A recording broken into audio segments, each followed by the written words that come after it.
اعوذ باللہ من الشیطان الرجیم بسم اللہ الرحمن الرحیم یا ایہا الذین آمنوا اجتنبوا کثیرا من الظن ان بعض الظن اثم ولا تجسسوا الآیہ یا ایہا الذین آمنوا اے ایمان والو اجتنبوا کثیرا من الظن بچا کرو بہت ساری بدگمانیوں سے ان بعض الظن اثم بے شک بعض گمان گناہ ہوتے ہیں ولا تجسسوا اور ایک دوسرے کے بھید مت ٹٹولا کرو صدق اللہ ومن اصدق من اللہ قیلا اللہم صل علی سیدنا و مولانا محمد وعلی آل سیدنا و مولانا محمد وبارک وسلم علیہ۔ حضرات محترم، درس قرآن مقدس کے سلسلہ میں سورۃ الحجرات ہم پڑھ رہے ہیں، اور سورۃ الحجرات کی آیت نمبر 12 میں آج ہمارا سبق ہے۔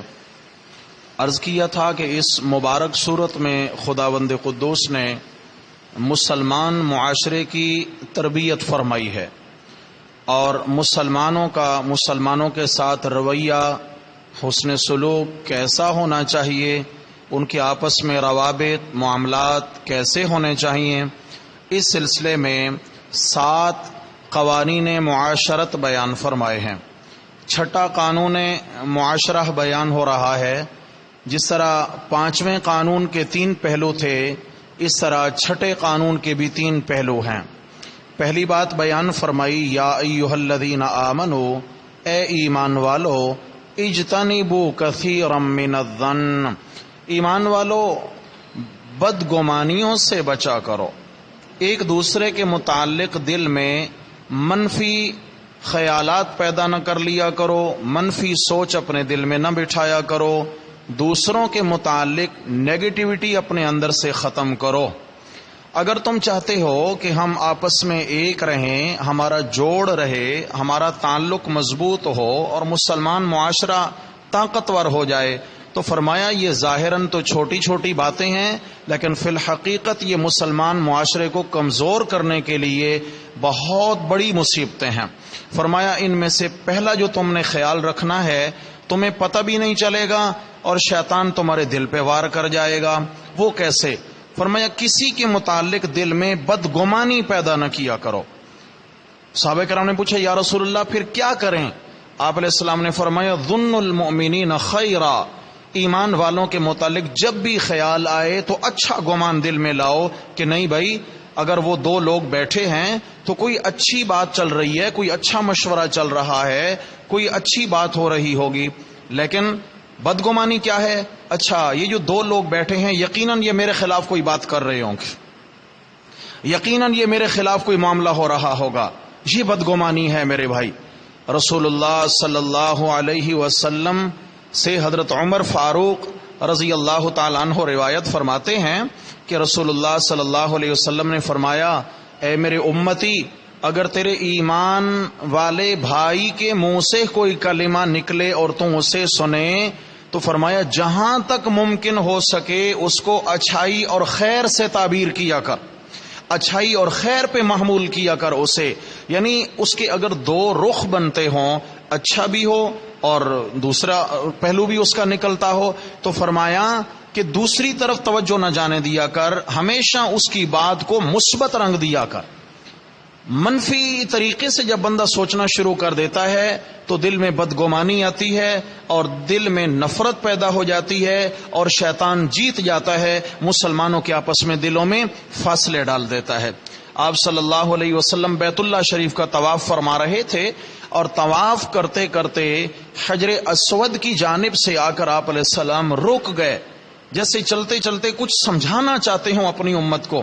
آپ علیہ الصلوۃ والسلام نے اپنی لاٹھی مبارک کا اشارہ کعبۃ اللہ شریف کی کیا، فرمایا اے اللہ کا گھر، تو بڑی حرمت والا ہے، تو بڑے تقدس والا ہے، تیری اللہ کے ہاں بڑی پاکیزگی اور عظمت ہے، لیکن مجھے قسم ہے اس ذات کی جس کے قبضہ قدرت میں محمد صلی اللہ علیہ وسلم کی جان ہے، کہ ایک مومن کی حرمت، اس کا تقدس، اس کی جان، اس کے مال کا تقدس، اور فرمایا اس کے خوش گمانی کا تقدس، بدگمانی نہیں، اس کی خوش گمانی کا تقدس اللہ کے ہاں تیری حرمت سے بھی زیادہ ہے۔ یعنی بیت اللہ تیرا مقام بہت بڑا ہے۔ یعنی کیا مطلب ہے کہ اگر تیرے متعلق کوئی بدگمان ہو جائے تو یقیناً وہ بڑا ظالم ہے، لیکن وہ اتنا بڑا ظلم کرنے والا نہیں جتنا کسی مسلمان کے متعلق بدگمان ہونے والا اپنی جان پہ ظلم کر رہا ہے۔ تو فرمایا مسلمان کو مسلمان کے متعلق اپنے دل میں ہمیشہ مثبت پہلو اجاگر رکھنا چاہیے۔ صحیح بخاری میں ایک روایت ہے، آپ صلی اللہ علیہ وسلم نے فرمایا سب سے بڑی جھوٹی بات کسی کے متعلق بدگمانی اپنے دل میں بٹھا لینا ہے، سب سے بڑی جھوٹی بات۔ ہاں جی، جھوٹ سے انسان کو نفرت ہے، لیکن کیا ہے، اپنے دل سے اپنے آپ سے جھوٹ بولے جا رہا ہے۔ کیا جھوٹ ہے؟ فلاں نے ایسے کہا ہوگا، فلاں نے ایسا کیا ہوگا، فلاں ایسے کہتا ہوگا۔ آج ہمارے رشتہ داریوں کے بیچ میں یہ فاصلے کیوں ہیں؟ یہ رکھنے کیوں پڑ گئے؟ شیطان نے ایک ہی بات ہمارے دلوں میں بٹھا رکھی ہے، یہ رشتہ دار ہمارے متعلق برا سوچتے ہیں۔ بھائی سوچنا تو دل میں ہوتا ہے، تو دلوں کا حال جانتا ہے کیا؟ رشتہ دار ہمارے متعلق برا سوچتے ہیں، وہ ہمارے متعلق اچھا نہیں سوچتے، ہمارے متعلق دل میں اچھی رائے نہیں رکھتے۔ تو میرے بھائی، دل میں رائے یہ صرف اللہ کو معلوم ہے اور کسی کو بھی دل کا حال معلوم نہیں ہے۔ جہاں پہ یہ اتنی منفی سوچ آ گئی ہے، اگر یہیں پہ مثبت سوچ آ جاتی۔ حضرت ابو الہیثم رضی اللہ تعالیٰ عنہ ایک صحابی ہیں، یہ حضرت عقبہ رضی اللہ تعالی عنہ کے کاتب تھے۔ ایک حضرت دجین رضی اللہ تعالی عنہ بڑے عالم تھے، حضرت دجین۔ حضرت ابو الہیثم رضی اللہ عنہ حضرت دجین رضی اللہ تعالی عنہ کے پاس گئے کہ حضرت میں آپ سے ایک رائے لینے آیا ہوں، میرے محلے میں، میرے پڑوس میں کچھ شرابی لوگ رہتے ہیں اور میں ان سے بڑا تنگ ہوں، شراب پیتے ہیں، ہلا گلا کرتے ہیں اور میں بڑا تنگ ہوں۔ میرا خیال یہ ہے کہ میں داروغہ یعنی پولیس کو بلا کر انہیں گرفتار کروا لوں، جب انہیں پڑیں گے کوڑے لگ خبر جائے گی انہیں۔ حضرت دجین رضی اللہ عنہ فرمانے لگے بھائی خبردار، میں آپ کو ایسا کبھی نہیں کرنے دوں گا، پولیس کو مت بلائیے گا، ان کو گرفتار مت کرائیے گا، ان کو سزا مت دلوائیے گا۔ حضرت پھر کیا کروں؟ فرمایا پیار محبت سے سمجھاؤ، پیار محبت سے سمجھاؤ، اللہ کے وعدے وعیدوں سے ڈراؤ، ان کی خیرخواہی کرو۔ فرمایا تمہارا خیرخواہی چاہنا ان کی جلد اصلاح کرے گا، اگر پولیس ان پہ تشدد کرے گی تو وہ اپنے جرم میں بھی مضبوط ہو جائیں گے اور تیری خیر کی بات بھی وہ آئندہ کبھی نہیں لیں گے۔ سمجھ آ گئی ہے؟ تو ایک دین کے داعی کو کیسا ہونا چاہیے؟ فرمایا ایک دین کے داعی کو ہمیشہ دوسرے کی تربیت کی فکر کرنی چاہیے، نہ کہ اس کو وقتی طور پہ سزا دلوانی ہے۔ حضرت ابو الہیثم واپس آ گئے، چند دن گزرے، پھر حاضر ہوئے، حضرت اب تو میں بہت تنگ آ چکا ہوں، اب تو ہر حال میں پولیس اور داروغہ کو بلاؤں گا۔ فرمایا میں تجھے اللہ کی قسم دیتا ہوں کہ میں تجھے ایسا نہیں کرنے دوں گا، ہرگز تم ایسا نہیں کرو گے، اس لیے کہ میں آپ کو وہ بات بتاؤں جو میں نے اپنے محبوب نبی حضرت محمد کریم صلی اللہ علیہ وسلم سے سنی ہے۔ آپ علیہ الصلوۃ والسلام نے فرمایا تھا کہ جو شخص کسی کی پردہ داری کرتا ہے، کسی کے عیبوں پہ پردے ڈالتا ہے، اس لیے اصلاح کی کوشش کرتا ہے، تو فرمایا اس کو اتنا اجر ملتا ہے جتنا زندہ درگور ہونے والی بچی کی زندگی بچانے پر کسی کو اجر و ثواب ہوتا ہے۔ فرمایا یہ بیچارے زندہ درگور ہو رہے ہیں، ان کی زندگی کے ساتھ کھلواڑ تم نہ کرو، زندگی بچانے کی کوشش کرو۔ تو میرے بھائیوں، بدگمانی کرنا کسی کے متعلق یہ یا کسی کی ٹوہ میں لگ جانا کہ بھائی یہ تو ایسا ہوگا ویسا ہوگا، یہ اصلاح تھوڑی کرے گا۔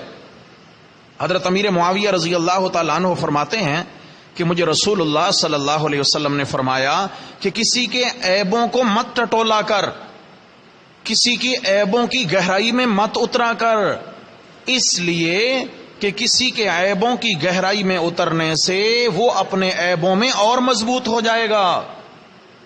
لازمی بات ہے، ایک بندہ ہمارے متعلق اچھا خیال رکھتا ہے، اچھی رائے رکھتا ہے کہ بھئی یہ میرے دوست ہیں، مجھ سے محبت رکھتے ہیں، میرے عیب ان کو معلوم نہیں ہے، سمجھ آ گئی ہے، تو وہ وجیح چہرے سے کھلے دل سے ملے گا اور جناب بات بھی لے گا۔ کیوں؟ اب اس کی آنکھ جھکی ہوئی نہیں ہے، اس کو پتہ ہے کہ میرے عیبوں سے یہ آگاہ نہیں ہے۔ اور اگر یہی دوست جو ہے جس کے متعلق وہ خوش گمان ہے، اسے کہے بھائی مجھے پتہ ہے تیرے اندر فلاں عیب ہے، فلاں عیب ہے، باز آ جا، یہ کیوں تو کرتا ہے ایسا، بھائی تجھے شرم آنی چاہیے۔ اچھا، اب وہ کیا کرے گا؟ آہستہ آہستہ کٹنا شروع ہو جائے گا۔ دو نقصان ہوں گے، ایک تو اس خیرخواہی کرنے والے سے بھی کٹ جائے گا تو خیرخواہی سے محروم ہو جائے گا، اور دوسرا اپنے اس جرم میں اور زیادہ گہرائی میں اتر جائے گا۔ میں نے کہا جب پتہ ہی چل گیا تو پھر کیوں نہ میں کھل کے اب گناہ کروں، پہلے چھپ کے کرتا تھا اب وہ کھل کے گناہ کرنے لگ جائے گا۔ تو اس لیے میرے بھائیو، آپ علیہ الصلوۃ والسلام نے فرمایا کسی کے عیبوں کی گہرائی میں مت اترو۔ حضرت ابو درداء رضی اللہ عنہ فرماتے ہیں کہ میں نے پھر دیکھا زندگی میں اس حدیث نے جتنا حضرت امیر معاویہ رضی اللہ عنہ کو نفع پہنچایا، اتنا کسی حدیث نے نفع نہیں پہنچایا، کہ ان کی کامیابی کا راز بھی یہی ہے کہ وہ ظاہر دیکھتے تھے، وہ کسی کے اندر گھسنے کی کوشش نہیں کرتے تھے، اندر نہ گھسیں۔ حضرت عبداللہ ابن مسعود رضی اللہ تعالیٰ عنہ تشریف فرما تھے، بڑے فقیہ عالم صحابی ہیں، ان کے پاس کچھ لوگ ایک شخص کو پکڑ کے لے آئے، مار رہے ہیں، پکڑ کے لے آئے، فرمایا بھائی کیوں گرفتار کر رکھا ہے، کیوں باندھ کے لے آئے ہو؟ کہ حضرت ہم نے دیکھا ہے کہ اس کی داڑھی سے شراب کے قطرے ٹپک رہے تھے، اس کی داڑھی سے شراب کے قطرے ٹپک رہے تھے۔ فرمایا بدگمان کیوں ہوتے ہو؟ جب تم نے اس کو شراب پیتا ہوا نہیں دیکھا ہے تو محض قطرہ ٹپکنا تم نے اس کو شراب پہ محمول کر لیا ہے، وہ پانی ہو سکتا ہے، وہ پسینہ ہو سکتا ہے، وہ کچھ اور ہو سکتا ہے، لیکن تم نے اس کو ان قطروں کو شراب پہ ہی محمول کر لیا۔ فرمایا اس کو چھوڑ دو، اور اگر چاہتے ہو اس کی اصلاح ہو تو فرمایا ایک تو یہ ہے کہ بدگمانی نہ کرو، دوسرا اس کے عیب کی تہ میں مت اترو، اور جب تک اپنی آنکھوں سے جرم کرتا دیکھ نہ لو تب تک کسی کو سزا دینے کا تمہیں حق نہیں ہے۔ میرے بھائیو، اسلام ہمیں نیک گمانی سکھاتا ہے، بدگمانیوں سے دلوں میں دوری پیدا ہوتی ہے، رشتوں میں فرق آ جاتے ہیں۔ آپ صلی اللہ علیہ وسلم کا فرمان ہے نا، فرمایا میری امت میں 3 گناہ باقی رہ جائیں گے۔ مطلب باقی رہ جائیں گے کہ 3 گناہ ایسے ہیں جو عمومی طور پر میری امت ان کی لپیٹ میں ہوگی، عمومی طور پر ان کی لپیٹ میں ہوگی۔ نمبر 1، فال لینا، فال کھلوانا، بدفالی پکڑنا، اگر کالی بلی نے راستہ کاٹ لیا تو خیر، یہ اس طرح کے خیالات جو ہوتے ہیں، فال لینا، یہ میری امت میں بہت رہ جائے گا، جبکہ یہ بڑا گناہ ہے، بڑا گناہ ہے۔ اور دوسرا آپ علیہ السلام نے فرمایا حسد والا گناہ میری امت میں باقی رہ جائے گا۔ اچھے خاصے دیندار، سمجھدار، تقوی دار، وہ شیطان ان کو اگر گمراہ کرے گا تو دوسرے کے متعلق دل میں حسد پیدا کرے گا۔ حسد کیا ہوتا ہے؟ دوسرے کی عزت دیکھی، اس کی نیک نامی دیکھی، اس کا مال دیکھا، اس کی دولت دیکھی، اس کی معاشرے میں عزت دیکھی، تو دل میں یہ بات آنے لگی کہ ہائے اس کو کیوں اتنا مقام مل گیا، کاش یہ مقام نہ ملتا، اسے چھن جاتا اور یہ مقام مجھے مل جاتا، لوگ اس طرح مجھے حیثیت دیتے، لوگ اس طرح میری عزت کرتے، لوگوں میں اس طرح میری واہ واہ ہوتی، کاش اس سے اس کا مقام یا اس کی عزت یا اس کا مال یہ چھن جائے۔ میرے بھائیو، اس کا نام حسد ہے۔ کیا ہے؟ اور یہ وہ بیماری ہے کہ آپ علیہ السلام نے فرمایا یہ ایسے نیکیوں کو کھا جاتا ہے جیسے آگ خشک لکڑیوں کو جلا کے راکھ بنا دیتی ہے۔ فرمایا میری امت میں بدفالی یعنی فال لینا ایک گناہ رہ جائے گا، نمبر 2 حسد رہ جائے گا، نمبر 3 بدگمانی رہ جائے گی۔ تو ایک صحابی نے پوچھا یا رسول اللہ، جب میں یہ تینوں گناہوں کو یعنی جب یہ تینوں گناہ میری زندگی میں کبھی ظاہر ہوں تو پھر میں کیا کروں؟ آپ صلی اللہ علیہ وسلم نے فرمایا جب تم فال لے یا فال لینے کا معاملہ پیش آئے تو یاد رکھ اچھا فال نکلے تو بھی پرواہ نہ کر، برا فال نکلے تو بھی پرواہ نہ کر، اور وہی کر جس کا تو ارادہ کر چکا ہے۔ بات سمجھ میں آ گئی ہے؟ اچھے فال کی بھی پرواہ نہ کر، برے فال کی بھی پرواہ نہ کر، اور وہی کر جس کا تو ارادہ کر چکا ہے۔ یا رسول اللہ اگر حسد دل میں آئے تو کیا کروں؟ فرمائے اس پہ تو استغفار کر، اس پہ اللہ سے معافی مانگ، کیونکہ حسد یہ دل کا گناہ ہے، اور گناہ پہ معافی مانگنا لازم ہوتا ہے۔ نمبر 3، یا رسول اللہ اگر دل میں کسی کے متعلق بدگمانی آئے تو کیا کروں؟ فرمایا فوراً کوشش کر کے اپنے دل کی کیفیت کو بدل، اس کے برے گمان کو اچھے گمان میں بدل دے۔ سمجھا کہ اس کی اچھائیوں پہ نظر کر۔ اگر کوئی ایک بدگمانی آ گئی کہ جی فلاں تو بات اس میں عیب والی ہے، تو پھر اس کی جو اچھائیاں ہیں، جو بھلائیاں ہیں، جو اللہ نے اس کو مقام دیا ہے، اللہ نے اس سے جو کام لیا ہے، اللہ نے اس کو جن معاملات میں اوصاف بخشے ہیں، پھر ان کی اچھی صفات کو کی طرف غور کرے گا تو دل سے بدگمانی خود بخود ہی ختم ہو جائے گی۔ سمجھ آ گئی ہے؟ اگر کسی کے متعلق دل میں بدگمانی آتی ہے یا خدا نخواستہ کوئی حسد کی کیفیت پیدا ہوتی ہے، بہترین علاج ہے دل کا، بہترین علاج ہے دل کا۔ یہاں بندہ خود اپنے دل کا ڈاکٹر ہے، اسپیشلسٹ ہے اپنے دل کا۔ کیا کرے؟ اس کے متعلق دعا کرنا شروع کر دے۔ جس کے متعلق دل میں میل آیا، دل میں کھوٹ آیا، اس کے متعلق دعا کرے، میرے اللہ اس کو اور عزتیں عطا فرما، میرے اللہ اس سے تو راضی ہو جا، اس کو دنیا بھی دے، اس کو آخرت بھی دے، اے میرے اللہ وہ میرا بھائی ہے، شیطان مجھے اس کے متعلق ورغلانا چاہتا ہے، یا اللہ شیطان کو خائب و خاسر کر دے، میرے اللہ میرے بھائی کو کوئی نقصان نہ ہو۔ یہ دعا کرنے کی دیر ہے۔ حدیث میں آیا کہ کسی کے پیٹھ پیچھے جب کوئی دعا کی جاتی ہے تو ایک فرشتہ آمین کہتا ہے۔ یہ جب اس کے متعلق کہتا ہے یا اللہ اس کو ہمیشہ عزت دے، فرشتہ کہتا ہے جو تو نے اس کے لیے مانگا اللہ تیرے ساتھ بھی یہی معاملہ کرے، یا اللہ اس کو تو اور ترقیاں دے، فرشتہ کہتا ہے اللہ تجھے بھی ترقیاں دے۔ سمجھ آ گئی ہے؟ اور حدیث میں آیا کہ پیٹھ پیچھے کی جانے والی دعا اللہ تبارک و تعالی رد نہیں فرماتے۔ تو میرے بھائیو، دوستو، بزرگو، اس آیت کریمہ کے اندر جس گناہ سے منع کیا گیا وہ بدگمانی والا گناہ ہے۔ بدگمانی والا گناہ، دل میں بدگمانی انسان پال کے بیٹھ جاتا ہے کہ بھائی پتہ نہیں فلاں تو میرے بارے یہ سوچتا ہے، فلاں دو لوگ بیٹھے ہیں تو یہ منصوبہ تیار ہو چکا ہوگا، اچھا فلاں تو میرا یہ نقصان کر دے گا۔ او بھائی کر دے گا یہ کیا بات ہو؟ یہ کوئی بات ہے؟ جب ہوگا تو دیکھا جائے گا، ابھی تو کچھ نہیں کیا۔ کوئی بندہ اگر سوچے کہ بھئی فلاں تو جو ہے نا یہ ممکن ہے کہ آئندہ آگے چل کے مجھے قتل کر دے، تھانے پہنچ جائے، بھئی ایف آئی آر درج کروانی ہے، کیوں کہ جی مجھے خطرہ ہے کہ یہ مجھے قتل کر دے گا، لہذا 302 کا دفعہ لگا کے ایف آئی آر درج کریں، ممکن ہے؟ یہ کیا بھئی جب ہوا بھی کچھ نہیں ہے تو اس سے پہلے کوئی اقدام کرنے کی بھی اسلام اجازت نہیں دیتا ہے۔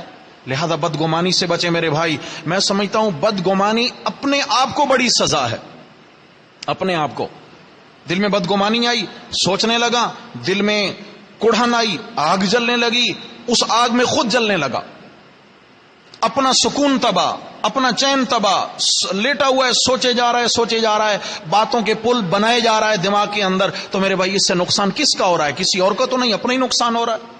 تو اس لیے فرمایا یا ایھا الذین آمنوا، اے ایمان والو، اجتنبوا کثیرا من الظن، بچا کرو بہت ساری بدگمانیوں سے، ان بعض الظن اثم، اس لیے کہ بعض بدگمانیاں گناہ ہوتی ہیں۔ عمومی طور پر آج جو جھگڑے اور فسادات ہیں ان کی بنیاد بدگمانی پر ہے، یاد رکھنا۔ آپ دیکھ لیں معاشرے میں عمومی طور پر بدگمانی پہ بنیاد ہے، بات کچھ ہوتی ہے اور تصور دل میں کچھ ہوتا ہے۔ 80% جو اختلافات ہیں اور نفرتیں ہیں وہ بدگمانیوں پر ہیں، 20% کہیں جا کے حقائق ہوتے ہیں، ورنہ 80% جو ہے نا وہ بس خود ہی بندہ بات بنا کے بیٹھ جاتا ہے، خود ہی اپنے دل دماغ میں ایک رائے قائم کر کے ایک بت بنا کے بیٹھ جاتا ہے۔ اب یہ بت ٹوٹے دل سے نکلے تو تبھی بات بنے۔ تو اس لیے فرمایا بدگمانی سے بچو، خوش گمانی رکھا کرو۔ آگے فرمایا ولا تجسسوا، اور ایک دوسرے کے بھید مت ٹٹولا کرو کہ اس میں کون سی کمزوری ہے، کون سی خامی ہے، ہاں جی میں اس تک پہنچ جاؤں، مجھے پتا چلے تاکہ میں اسے بلیک میل کر سکوں۔ سمجھ آ گئی ہے؟ موقع آنے پر کیا ہے جی اس کا کوئی نہ کوئی کمزور پہلو میرے ہاتھ میں ہونا چاہیے۔ ہوتا ہے نہیں ہوتا ہے؟ خفیہ کسی کی ویڈیو بنا لی، خفیہ کسی کی ریکارڈنگ کر لی، کیوں؟ موقع آنے پر جھکاؤں گا اسے۔ بہت بڑے ظلم کی بات ہے، بہت بڑے ظلم کی بات ہے، خیانت ہے۔ کسی نے اگر اعتماد کیا ہے تو اس کے ساتھ اس طرح کا رویہ رکھنا یہ خیانت کا معاملہ ہے. اس کے بعد صحیح بخاری میں ایک اور بھی حدیث ہے کہ رسول اللہ صلی اللہ علیہ وسلم نے فرمایا کہ نہ تو تم ایک دوسرے کا تجسس کرو نہ تحسس کرو. لا تجسسوا لا تحسسوا، تجسس بھی نہ کرو تحسس بھی نہ کرو.